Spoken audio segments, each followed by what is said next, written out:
Hello. 4 comments. Okay. Hi, Christine. Hi, Lindsay. Hi, Darcy. Hi, Anna. All right. So I can see your comments. Can you all hear me? Can everyone hear me? I wonder if you couldn't hear me, how you would know what I'm saying.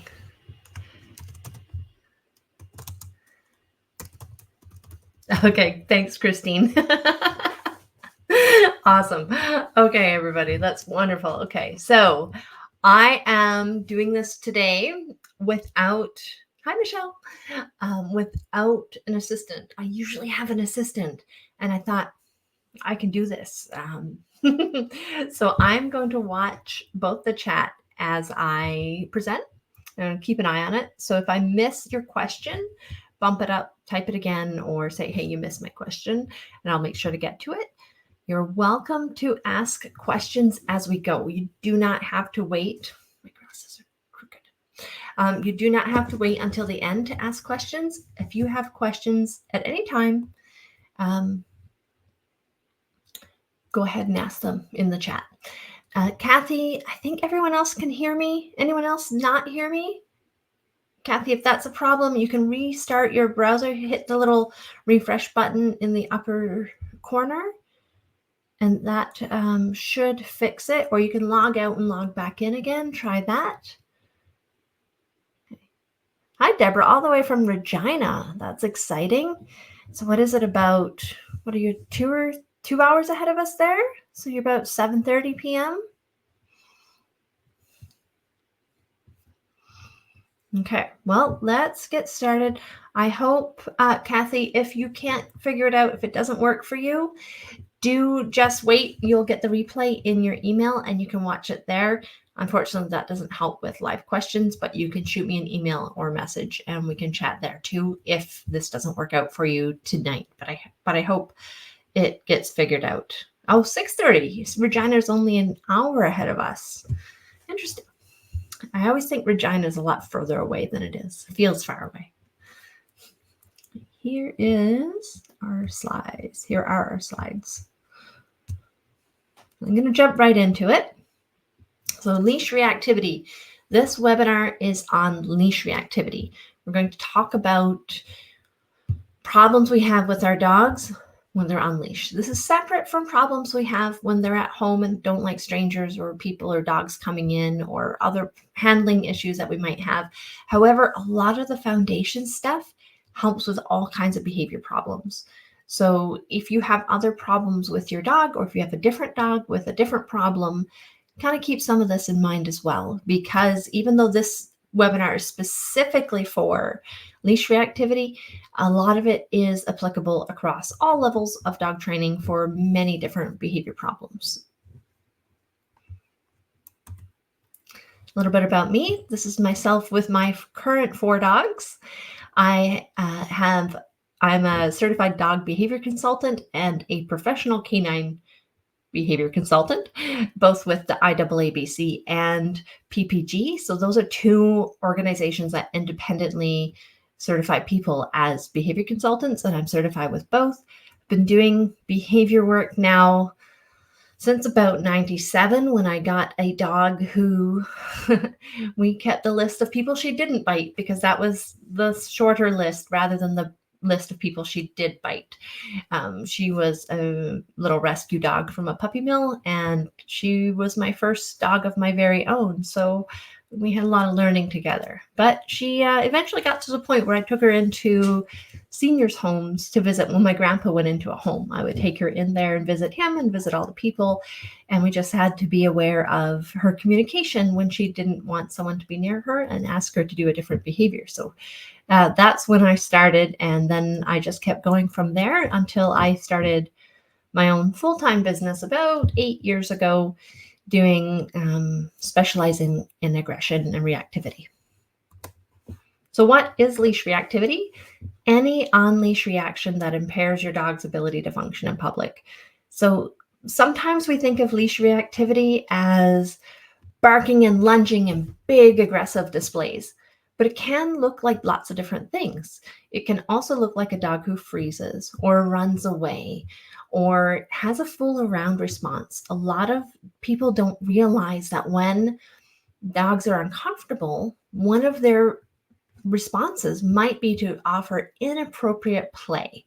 And that is just as big of a problem as an aggressive response, even though as humans don't see it that way necessarily. Because if you're inappropriate socially, you're going to scare or make the others uncomfortable and could start a dog fight. Lots of different reasons for leash reactivity. Fear is a big one. Excitement and frustration kind of go together. That's a huge one. A lot of dogs are leash reactive just because they're so frustrated that they can't go visit their friends. See that a lot in doggy daycare dogs or dog park dogs. While they might get to socialize a lot and make new friends and practice all kinds of awesome things, we have to put a lot of work into teaching them that when you're on leash, you can't just go up and visit all your friends. And guarding. We see a lot of guarding as well. So when your dog is tied to you with a 6 or an 8 or 5 foot leash, and you are the most important thing in the world to them, and maybe you have a ball, maybe you have a pocket full of cookies, maybe you own the keys to the car that they love, it is natural for some dogs to then guard you from other dogs because a lot of dogs were bred specifically to guard. So, big surprise, some of them guard, even when it's not something we want them to guard. Management. Management is a big one that we don't look at. Management can be a permanent plan for some people, or it can be a temporary plan while we train things. And often when I hear someone say, hey, I tried training, it didn't work, often it's because the dog's problems on a leash are more of a symptom of a bigger problem at home. They're not the actual problem. It's a symptom of the problem. And we need to set our dogs up for success. So at home, the house, the home where the dog lives, has to be a safe place to relax. And that just sometimes isn't the case. If your dog is fighting with other dogs in the house, if you have children that are, doing what kids do, and the dog's always watching, always wondering what they're doing and doesn't want to be left out, maybe it's afraid, maybe it's just excited about the kids. Or maybe you have a dog or you live on a busy street and your dog sits on the deck or sits at a window and watches for potential murderers to walk by and is barking, or your dog is hypervigilant a lot of the time at home. Often that will create leash reactivity. And if we just work on the leash reactivity side of things, but don't fix the problem at home, you won't get anywhere. You'll always have that problem because it's a symptom of a home that's too exciting or too scary or too busy for that dog.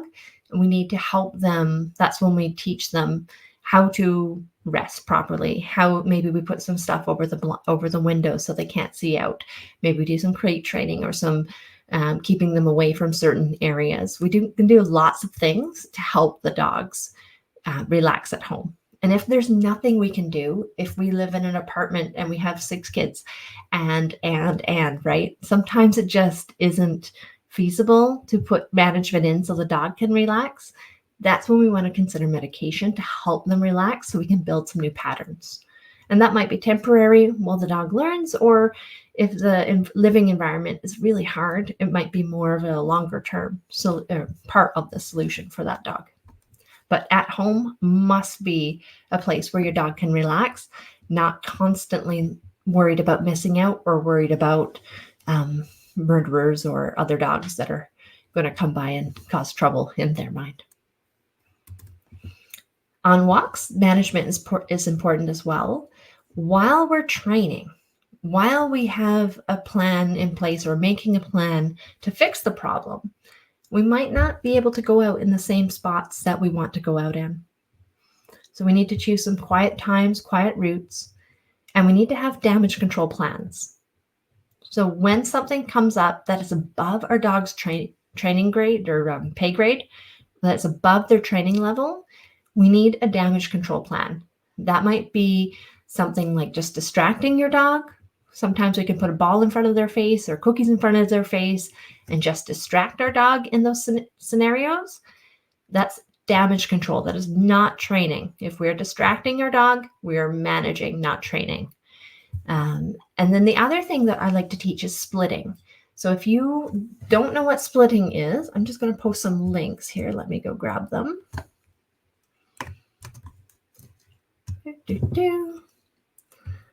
Thought I'd post them all at once here. The link there for the free Facebook Reactivity, oh, put them all together. Sorry about that. You'll get them all in an email. They'll look a bit better than this. The free Facebook group, if you go into the guides, there's a tutorial on splitting. So what that means is when I can step between my dog and something that they're interested in, excited about, afraid of, and say, hey, that's not for you right now, sweetheart. And I need to do that in a way that's positive, that doesn't create any negative emotional responses in my dog. But however I'm going to do some management, some damage control, I need a plan. If I have a reactive dog and I'm taking them out on a walk, I need to say, okay, if we see something that is above our training level, what's my plan? What's my damage control plan? How can I get out of trouble? And we need all of this in place before we can go out. Because if we go out and our dog's only in kindergarten as far as training is concerned, and a grade 6 or a calculus level problem presents itself in front of our dog, they're going to fail. And if we want to fix it, we need to stop them from failing. We need to help them practice good habits on leash, practice being calm, practice being confident, practice being attentive. We need to help them practice the things that we do want, because practice makes perfect. And if we go out and overface them over and over and over again, and they're rehearsing the reactive stuff, they're just going to get really good at the reactive stuff. So management while we train, super, super important. Let's see if I can do this. There we go. The other reason that I hear training didn't work is because the dog's needs aren't being met. And that can be a big problem for dogs living in the city, especially if they're reactive and you can't take them out everywhere. So we can create custom kind of creative ways, and this is what I love doing, to meet your dog's basic needs in a way that keeps them and you safe and the rest of the world. So again, reactivity, if they're leash reactive, that can often be a symptom of their needs not being met. And we want to consider their breeding. So their genetics matter, and it matters a lot. For some dogs, their age, the needs of a 2-year-old hound and a 12-year-old Shiba Inu are not going to be the same. And we need to consider the actual individual dog, because even though two dogs might be litter mates, same breeding, same age, same genetics, they still have individual needs. Rest is a big one. Back to your home needs to be a safe place where they can rest. Dogs should sleep through the night. Even puppies. When puppies are 9-10 weeks old, when I bring them home, I expect them to be sleeping through the night. And if they're not, that's a big problem. The animal isn't getting appropriate rest. I don't know about you guys. When I'm tired, I am not at my best self. And if I'm regularly not sleeping at night, you are not going to want to drag me to an art history course. I will not learn a thing. So we need to help them. We need to make sure they're resting in order to give them the skills to deal with the world. Daytime is a big one. Yeah, Kim, you appreciate the littermate comment. Yes. Every dog's an individual. And I know where that comes from. So it's absolutely true. Your dog has a lot in common with their littermates, but they're still an individual. In the daytime, the average adult dog needs about 15 hours of rest. And so, for instance, if you think your dog is sleeping, but you get up and leave the room and they go, oh, where are you going? Your dog isn't sleeping. That is not quality rest. They need quality rest during the day. And if we have a busy home, or multiple dogs or kids, love kids, but they make things harder. Love multiple dogs, they make things harder.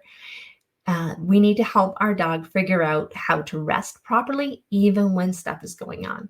Even if we live on a street and cars are driving by and people are walking by, We need to figure out a way at home for our dogs to be getting about 15 hours of real rest a day. And if they're not, if they're hyper vigilant, so if they're always watching for something, watching to see is there a murderer, watching to see if they're missing out. My male border collie is always watching me to see what I'm doing. He does not want to miss an opportunity. We might be going to the bathroom and he needs to come with me. We might be going to the deck and he needs to come with me. He's hyper vigilant. And so I need to help him get proper rest during the day, or he's not his best self.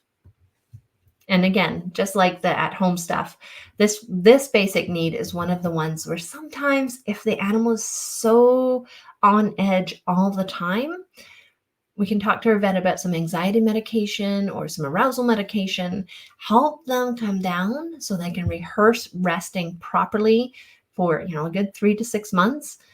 Then we can potentially take them off and they'll still keep those good habits.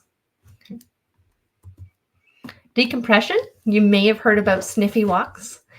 So decompression exercises are not human directed. If you were controlling where you go, what you do, all that stuff, it's not truly decompression, not the best kind.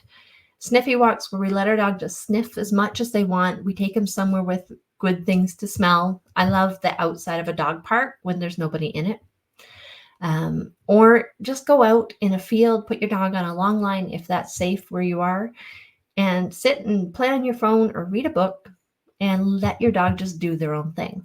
And if they come and check in with you, you say, hey, good dog, love you, go do dog stuff, and you just let them go off. If you can rent a sniff spot, here we also have a boarding facility that rents what they call a freedom field.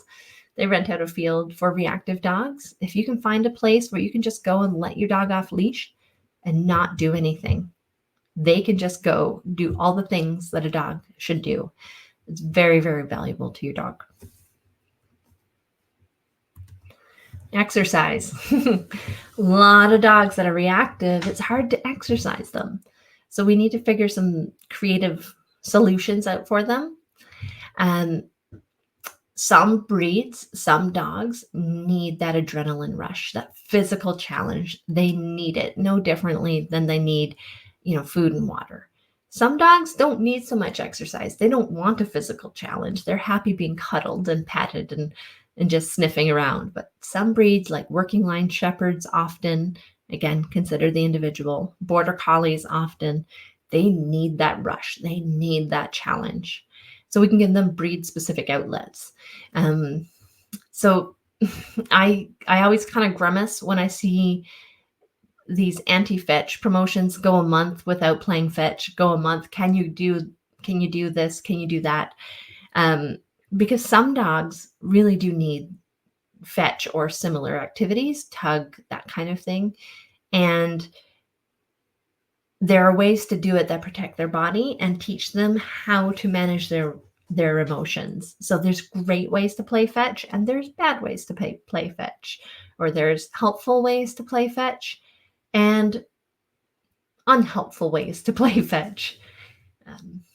My friends and I have a joke amongst us. A lot of us own border collies, Australian shepherds, that kind of, higher intensity dogs that are great for sports.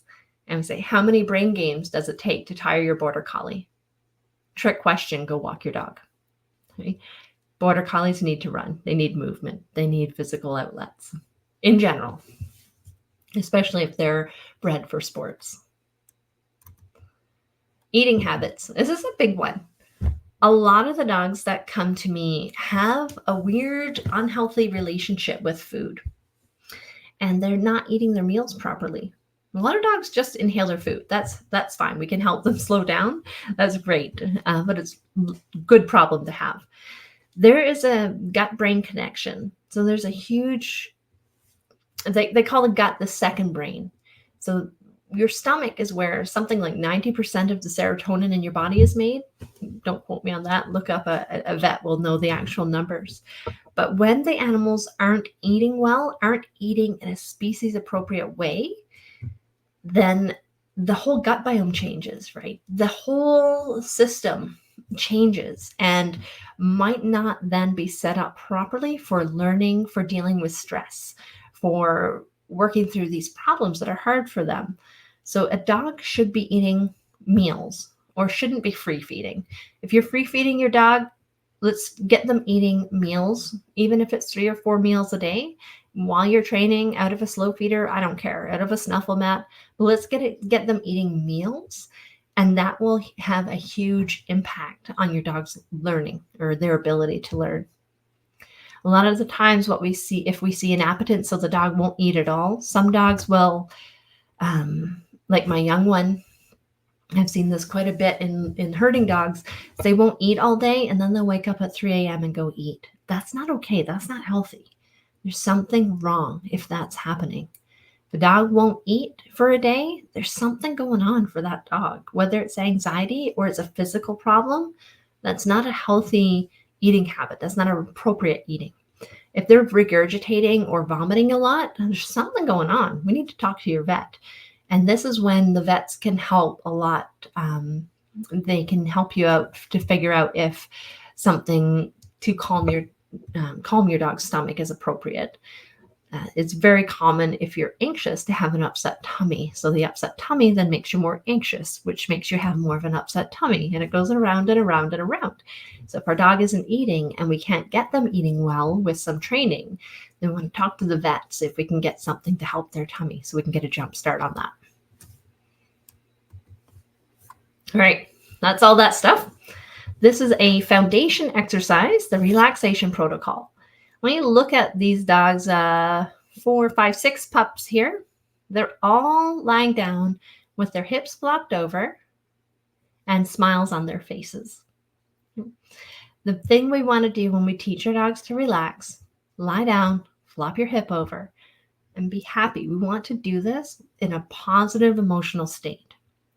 Some people train a settle or stay on a mat with punishment, so they're using different collars or different training techniques where we get upset with the dog or we punish the dog for getting off of their bed. That's not what I mean. If we've trained it that way, let's retrain it. We want a positive emotional state because we want not stillness, but we want relaxation. And those are not the same. A still dog doesn't equal a relaxed dog. Okay? We want a happy, calm, relaxed dog. And the link there, it's also posted in the other little one that I posted a few minutes ago, and it'll be in your email. Teaches you how I train it for dogs with reactivity. Okay, Christine has a question. What are your thoughts about ditch the bowl and not feeding any of a dog's meals in a bowl or slow feeder, etc.? Not a supporter, but many trainers are. That's a big question, Christine. Okay, so if our dog has a lot of fear and they enjoy eating, I don't want to take that away from them. If the dog is afraid of training, I don't want to make eating contingent on training, right? That's not, no, it's good, Christine. That's not ethical. If our dog doesn't have many good things in their life that they feel good about, but they feel good about eating, I need to give them that. Let them eat out of a bowl. Let them eat out of a snuffle mat or slow feeder, whatever they like. If your dog is afraid of training or over aroused by training, we're going to feed them first before we start training. Okay. My little American Eskimo, he gets super over aroused by training. It comes with a lot of angst, a lot of anxiety. He's got a lot of conflict behaviors, little cruelty seizure, SPCA seizure. He's got a lot of conflict behaviors. I'm always going to feed him before I do training. My border collies, on the other hand, and a lot of dogs that love training, that have a lot of good things going on in life, they have a pretty good balance in life. They might have a few issues here and there, but their life is pretty balanced and they're not afraid of training. That's the key. And the training we're doing isn't scary at all for them. I have zero problems with ditching the bowl for those dogs. So like most things in dog training, the answer is always it depends. Okay? If we do not want to make eating contingent on doing something scary or eating contingent on doing something hard. for our dogs. That's not ethical. But if our dog is having a blast training, we can use the food for mental enrichment. So, Christine, I hope that answered it. Feel free to ask clarifying questions if you have more. Now back to our relaxation protocol. This is one that I actually love training with meals. Again, for a dog who's not afraid of it. And we're looking for a positive emotional state. Look at this dog. He is so happy. And he's practicing it out on a walk. We can practice this everywhere. The key to keeping a positive is that we reward our dogs for trying, even if they don't get it right. Even if they don't get it, quote unquote, right. Even if they don't do what we were hoping they'd do, if your dog is trying, we pay them. Because if they try and we don't pay them, we're either going to teach a dog that we're no fun and they just walk away, or we're going to make a dog frustrated, which is not the object of this game at all. None of our training should be frustrating to our dogs. I want them to be excited about training. And so we're going to add in, once we have the ability to do this at home in a calm environment, can we add in some distractions? Can we add in distance? Can we add in duration? And all of that is in that link that I posted as well. Okay, all of that stuff is before we actually go for a walk. All of that stuff is the foundation, are the foundations that our dogs need in order to deal with leash reactivity when we go out, before we even talk about the training games. A lot of times people really just want to work on the reactivity, but we don't want to change anything about our home life or anything about how we do things at home. And if that's the case, we might not actually have progress on the reactivity. So make sure those other things are in place, and then we know our dogs are set up for success, and we can be prepared to go out there for our walk and to work on the leash reactivity. So there's a lot on this little diagram. This is kind of my roadmap to walking a reactive dog. And in the bottom right there, you see the engagement game. That's where we're always going to start. Before we go for a walk, we're going to do some sort of engagement game. I'll show you one of my engagement games on the next slide. But there are a lot of different games that say, hey, are you ready to work with me? Are you cool? Are we a team? Are we going for a walk together? Or are you just kind of overwhelmed by the environment or tuning me out and doing your own thing, and I'm just following behind on a leash? We don't want that. So once we have some engagement, can our dog relax? And this might be in our car or just outside of the car. This might be just outside of our front door. We haven't gone anywhere yet. Okay. Can our dog relax? Do that settle, lie down, flop their hip over? Or at least are they trying? Okay. If that's so, then we go back into another engagement game. Engagement is very important. We want to make sure, not that our dog, we don't want our dog to stare at us. I don't want a robot. I don't want a dog who is staring at me all the time. I want them to go sniff and be a dog and enjoy their walk. But I want to know that if something comes up, I can get their attention. And that's why we're going to put a lot of engagement games in. We've done some engagement, we've relaxed, we've done some more engagement. Now we're going to walk to the next zone. And I break the walk up for a reactive dog into zones. So it might be from your front step to the third telephone pole. It might be from your front step to the first telephone pole or the first driveway. Or maybe it's to a grassy spot up ahead. But you're going to have a zone in mind, and you're going to walk to that next zone. How you walk there is going to depend on your dog. Maybe you're playing some games. Maybe you're just letting them sniff. How you walk there varies a lot. Once we get there, we're going to do another engagement game, see if they can relax. If they can relax, cool. Do another engagement game and walk to the next zone. And we just do that over and over again. And what this does is it helps us check in with our dog on a regular basis to make sure that they haven't kind of spun out of control. And we want to make sure that they're not getting so excited and so overwhelmed by the environment that we're going to have a big blow up if a trigger for our dog appears.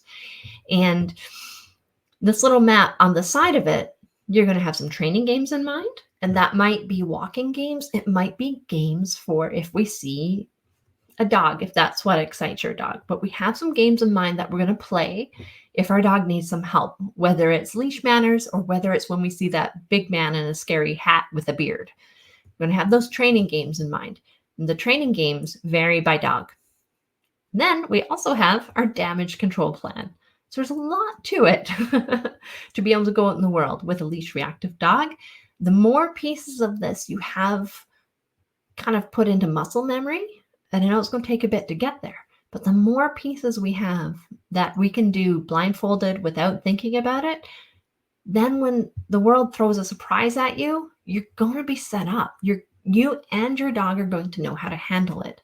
So being prepared is the biggest part of the challenge, or biggest part of the solution. Michelle asks, did I talk about this in the first webinar? I don't think so. That's why these webinars and the deep dives that come along with them are just going to get better and better and better, because I'm going to go, hey, you know what? These people would have benefited if I talked about this or done this.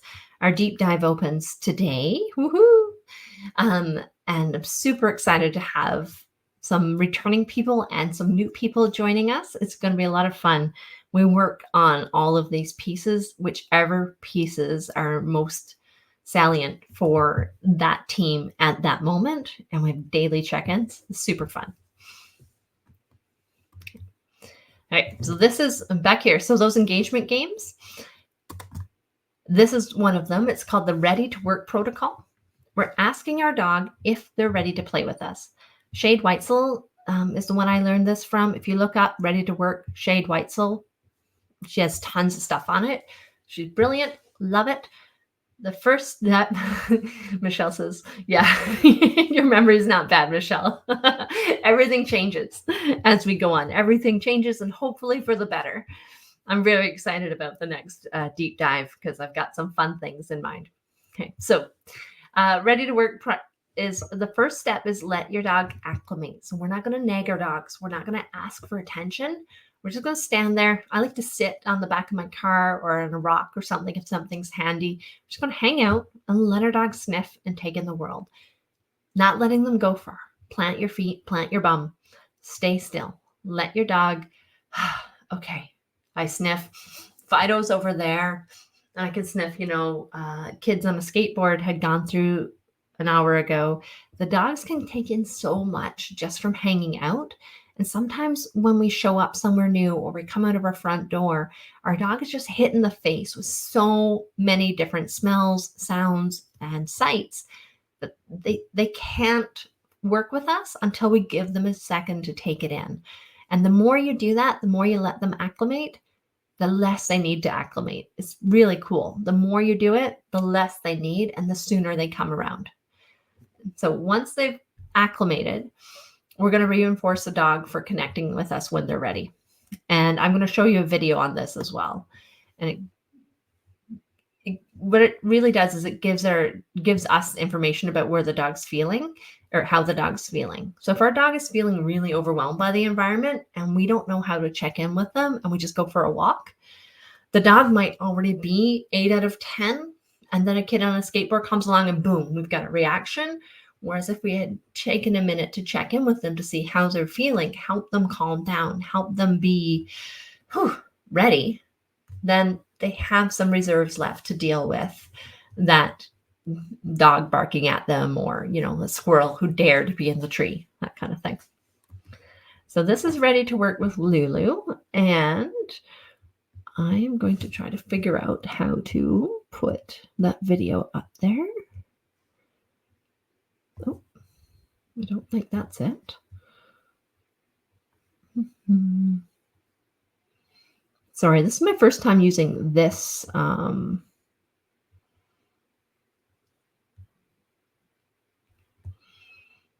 this program. Where is it? Well, present video file. It's gone to my files. Well, I know where it is, so we can probably do this way. I know there's a better way to do it, but we're just going to get on with it. Ready to Work Lulu. There you go. So Lulu gets her cookie toss to the left, Good. cookie toss to the right.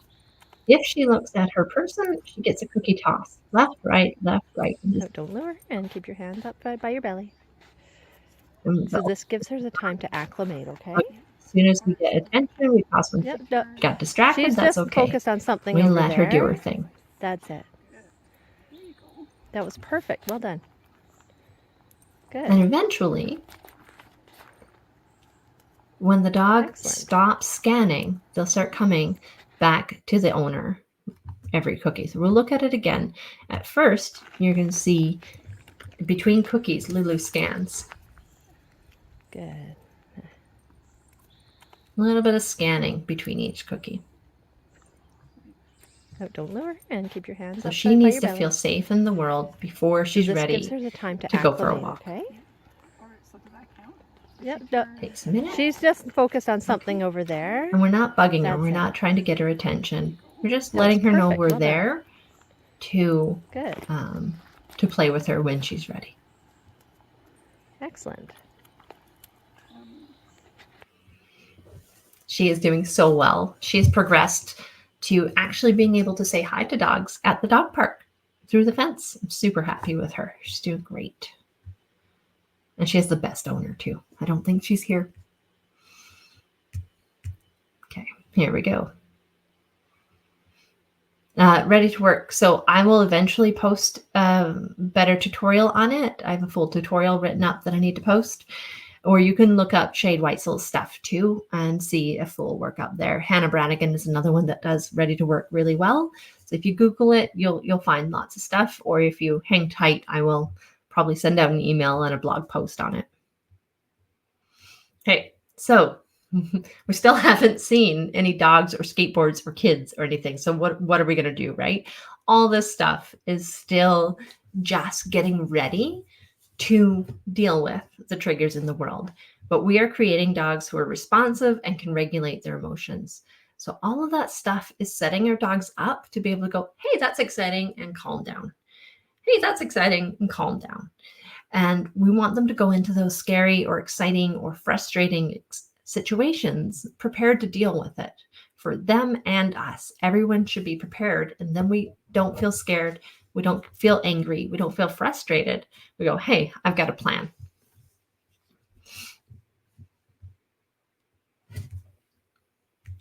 So when we see a trigger, I'm just going to say dog, okay? But it could be skateboard, it could be man in a hat, it could be kids, could be a car, it could be lots of different things. When we see the trigger, I'm just going to go forward saying dog. There are lots and lots of different games that you can play. And there are no recipes. There's no best game. There's no, like, if everyone just did this thing, no one would have reactive dogs anymore. If that was the case, I'd write a book. I'd be rich. No one would have reactive dogs. It'd be great. But there aren't recipes. You're unique. Your dog is unique. Where you live is unique. Everything about your situation might have similarities to other people, but it's not going to be exactly the same. Even the size of your dog matters. If you have a 200-pound Mastiff versus a 4-pound Chihuahua, training games are going to look a little different. And the risk is going to look a little different. That 4-pound Chihuahua isn't likely to pull you over and drag you across the street. The 200-pound dog might. So we need different games for each dog. And the games, what they do is they help our dogs regulate arousal. So the training games, the best training games for reactivity, help our dogs understand how to calm down when they get excited. When they get excited because they're afraid, or when they get excited because they're frustrated, when they get excited because that's their best friend over there. The best training games help them go, hey, that's exciting, calm down, right? That's a theme in a lot of the training I do. So what is arousal and why do we need it? We need our dogs to get a little bit excited if we want them to focus on us. So if I'm going to walk my dog past some person out on the street with 4 dogs that they're not paying attention to, they're on their phone, and their dogs are looking at mine, wagging or maybe barking, and I need to walk past them, I need arousal. I need my dog to be excited. I need them to be able to focus on me. If I don't have arousal, then my dog can't focus on me, and I could get a reaction. But if I get too much arousal, the dog is wound up so tight that just one little thing, like the straw that broke the camel's back, and now I have a reaction. So reactivity training is really just about managing arousal. How do we bring it up a notch? How do we bring it down a notch? And knowing how much we need in the moment. The transitions, right? We can't always keep them hot, can't always keep them high. They'll burn out, we'll burn out, and you'll get out of the blue reactions. It's all about that. Can we calm down? Can we get a little more excited? Can we calm down a bit? Can we get a lot more excited? Can we calm down a lot? Being able to do those transitions, if we do them regularly and habitually with our dogs will actually learn how to do them themselves, because that's just how we are in the world. We practice the things we want them to do, and then they just start doing them. Dogs are such creatures of habit. It's wonderful for training. Sometimes it backfires on us if we let them build some bad habits. Bad is in air quotes. Okay, so what raises arousal? Any kind of play will raise arousal. Whether you're playing with a toy, whether you're just wrestling with your dog or roughing them up a bit, whether you're tossing food around, that will raise arousal. Any kind of stress, so your dog sees their bestie, your dog sees their nemesis, either of those things, fight or flight stuff will increase arousal. Obedience, this gets a lot of people in trouble. If you ask your dog to sit, down, heel, hand touch, chin rest, all of those things increase arousal. High value food increases arousal. So we can use obedience, we can use play, we can use high value food, but we have to be aware when we're using them that we're creating more excitement in our dog. So we should also, at the same time, be moving away from the trigger, not towards it, not standing still for too long. If we're using things that increase arousal, we need to be planning to get out of there. Unless the dog is walking past us and the dog will leave itself, then we're golden. So what lowers arousal? This is tricky. Food scatters lowers arousal for some dogs. Some dogs, it increases arousal. You have to know your dog. Petting your dog lowers arousal for some dogs. Some dogs, it increases arousal. You have to know your dog. Lying on a mat lowers arousal for some dogs. Some dogs, it increases arousal. You see a trend here? Licking and chewing on things, like you give your dog a Kong, can lower arousal. Some dogs, especially if they have resource guarding issues, it can actually increase arousal. So this is where it gets tricky, and this is why there aren't any recipes. What is going to help your dog lower arousal really, really varies by dog. It's not as easy as the increasing arousal side, where it's pretty black and white. Lowering arousal is very much dog dependent. So cookie scatters for most dogs will lower arousal. And cookie scatters mean you put a bunch of cookies in front of your dog's nose, ideally tiny ones, and ideally drop them into some grass. And you can use them to distract your dog, which is just management. But if you want to use cookie scatters to train your dog, you have to wait until your dog acknowledges the trigger. Then you scatter some treats. And you want to position that scatter so your dog can still watch the trigger.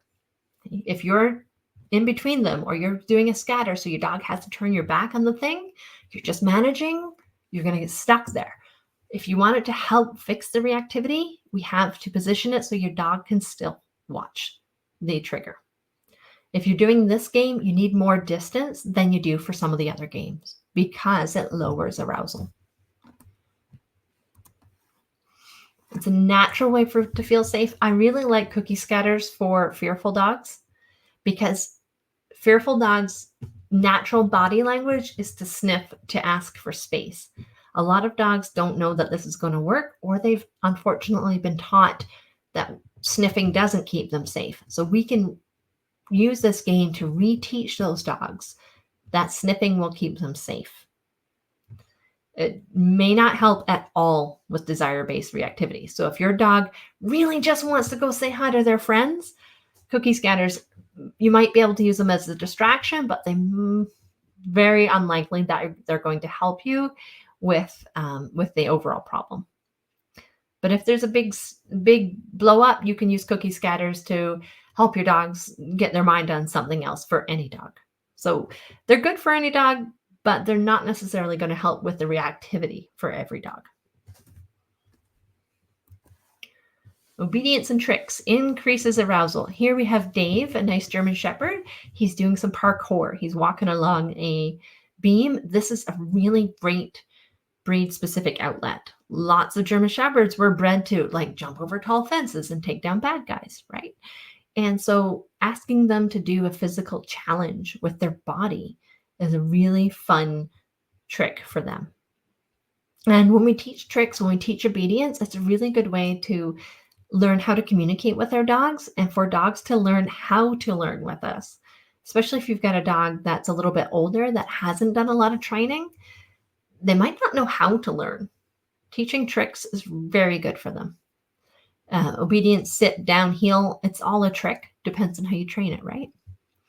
And this kind of stuff, obedience, is ideal for desire-based reactivity. So if your dog is like, really, really, really, really want to go play with those kids, and they get reactive when the leash won't let them, giving them an outlet, giving them something to do that's fun, that pays them well with a treat, with a toy. Some dogs just really love the physical challenge. That is going to help you a lot on the path to saying, hey, you can't always go say hi to kids. Not all kids like big German Shepherds kissing their face. But obedience and tricks can be counterproductive if you have a fearful dog. So if we have a dog who's afraid of kids and there's a kid nearby and we say sit, that can be hard on our dog because now we've said, hey, you can't run away. That dog, we're probably better off to go to a cookie scatter or a different game. There's so many different games. Okay, glance and go.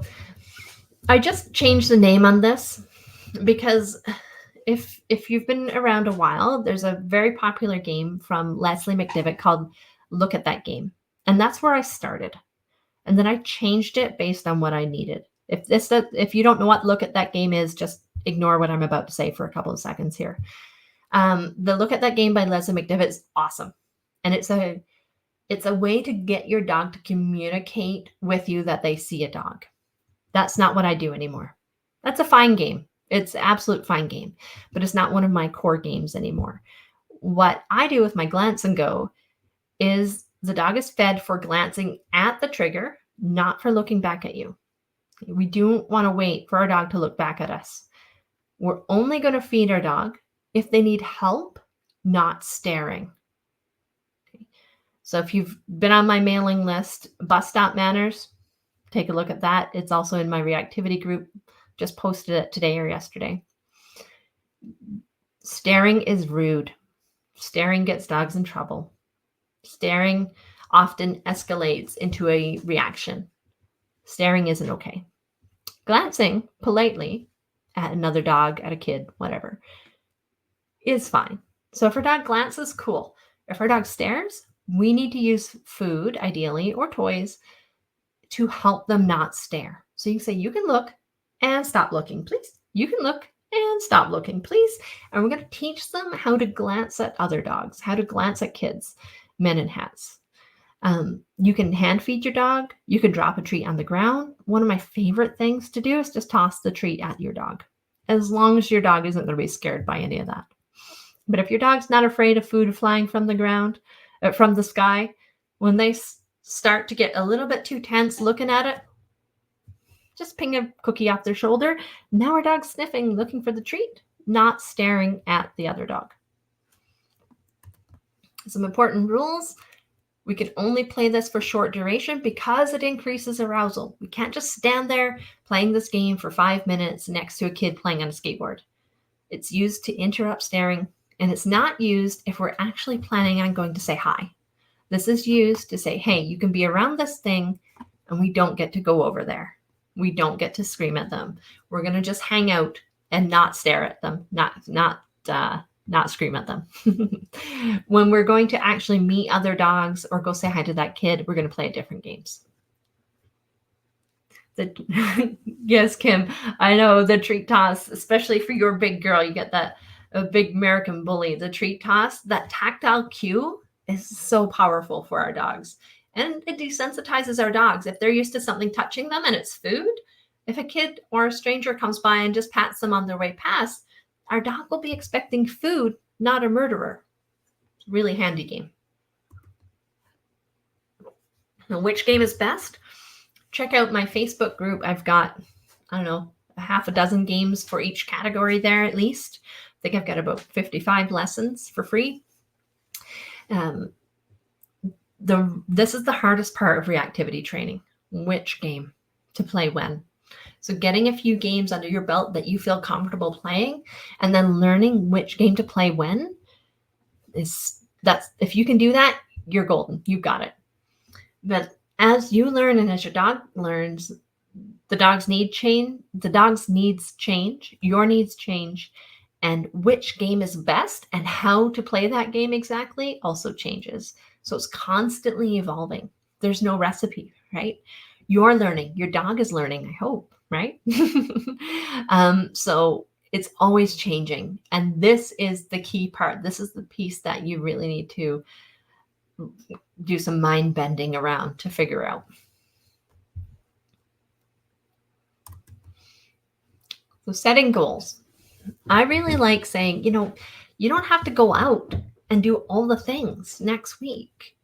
So some goals can be, hey, I'm not even going to do any training. I'm just going to do management, those damage control games that I have in mind. That's all I'm going to do this entire walk. And once I'm confident that I can just go out with my dog and manage all the scenarios, I'm going to start training when dogs under 20 pounds pass. That might be my goal. I'm going to manage everything else, but I'm going to train dogs under 20 pounds. Or I'm going to train women who don't have walking sticks if it's people. Maybe I'm not going to train men yet. Maybe I'm not going to train women with walking sticks and a stroller. Okay? Start with the easy stuff. And then as the easy stuff gets easier, we'll start doing more and more and more. We might say, okay, head on passing, too hard, but I'm going to follow dogs. That's my goal. You don't have to do all the things, right? Greeting dogs, some dogs will never be the kind of dog that's going to be safe or kind or fair to anybody to ask them to greet strange dogs on leash out in the world. Some dogs, however, it's going to be fine. We're going to get to that point. So greeting dogs is always a big question mark. When we get there, either we get there or we don't. And some people are not comfortable with that, and that is A-okay. You do not have to do on-leash greetings. Some dogs, they're very social, and their skills just grow so fast and so strong that we can get to saying hi to other dogs, and that's wonderful for those dogs. All right, this is part of what the deep dive works on, is the you side of things, because it's all fine and dandy to talk about all the dog skills, but you matter too. You actually matter a lot. And I love people just as much as I love dogs. And I want you to be happy, and I want you to feel comfortable and safe so that you can go out and enjoy your dog. And it's not just about the dog, it's about you too. Your needs matter. So sometimes I'm going to ask you to say, hey, leave your dog home and you can go do this fun thing without your dog. And that's okay. It is okay if your life doesn't revolve around your dog. And remember, your journey with your pup is not the same as anybody else's. Your situation is not the same as anybody else's. Your dog is not exactly the same as anybody else's. Your living situation, it's all unique to you. So you don't try to measure up to or compare yourself to people on the internet, because A, you only see what they want you to see. And B, you're not the same as them. Your dog isn't the same as them. Alrighty, and that's it. I'm proud of myself. Almost exactly an hour. And does anyone have any questions?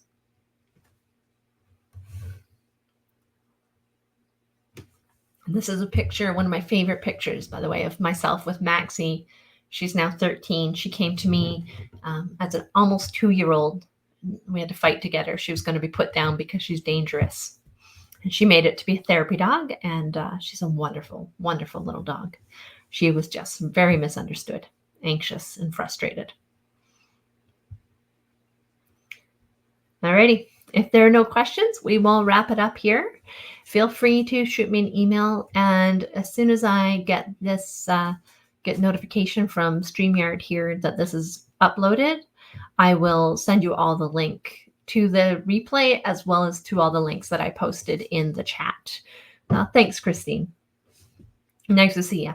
Well, nice to see your name at least. All right.